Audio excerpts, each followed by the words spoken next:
విజయ సంకల్ప యాత్రలో కేంద్ర మంత్రి కిషన్ రెడ్డి మాట్లాడుతున్నారు. లైవ్ చూద్దాం. మీరు కట్టారు, ఆయన కట్టిండా? మీరు కడుతున్నారు, మనం కట్టకపోతే అట్లా కట్ చేస్తారు. లేకపోతే మనం కరెంటు కట్టకపోతే కరెంటు కట్ చేస్తాడు. కరెంటు బిల్లు కట్టొద్దు అన్నాడు, ఇంతవరకు దానికి గతి లేదు. అదేవిధంగా ఆయన ఏమన్నాడు, ఇంకోటి నేను రాగానే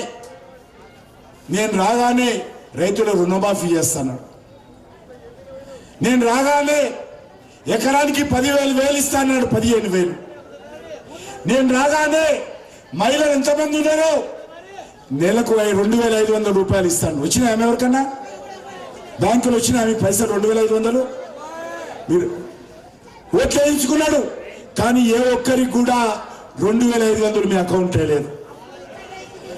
మహాలక్ష్మి లేదు, మహారాజు లేడు.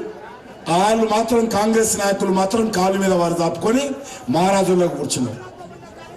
కాబట్టి ఈరోజు మనవి చేస్తా ఉన్నాడు, కాంగ్రెస్ పార్టీ బీఆర్ఎస్ పార్టీ దొందే. ఈ రెండు కూడా దొంగల పార్టీలే, ఈ రెండు కూడా అవినీతి పార్టీలే, ఈ రెండు కూడా కుటుంబ పార్టీలే, ఈ రెండు కూడా ప్రజలను మోసం చేసే పార్టీలే, ఈ రెండు పార్టీలు కూడా ప్రజలను న్యాయం చేసే పార్టీలే, ఈ రెండు పార్టీలు కూడా మాటకారి పార్టీలే, ఈ రెండు పార్టీలు కూడా ప్రజలను మభ్యపెట్టేటువంటి పార్టీలే. కాబట్టి మీ అందరిని కోరుతా ఉన్నాను, వచ్చేటువంటి ఎన్నికలు అవి దేశానికి సంబంధించిన ఎన్నికలు.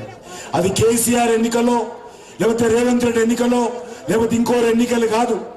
ఇవి నరేంద్ర మోడీ ఎన్నికలు. ఈ నరేంద్ర మోడీ ఎన్నికల్లో నరేంద్ర మోడీ గారికి అండగా ఉండాల్సినటువంటి బాధ్యత మనందరి మీద ఉంది.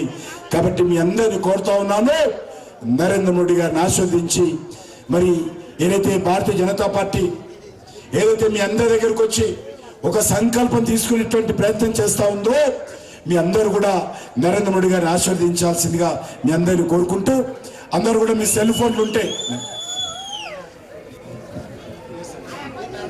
మిస్డ్ కాల్, మీ అందరూ కూడా సెల్ ఫోన్లు ఉంటే ఒకసారి బయటికి తీయండి. ఏమా శృతి, అందరు కూడా నరేంద్ర మోడీ గారికి అండగా ఉందామా? గట్టిగా చెప్పాలి, ఉందామా?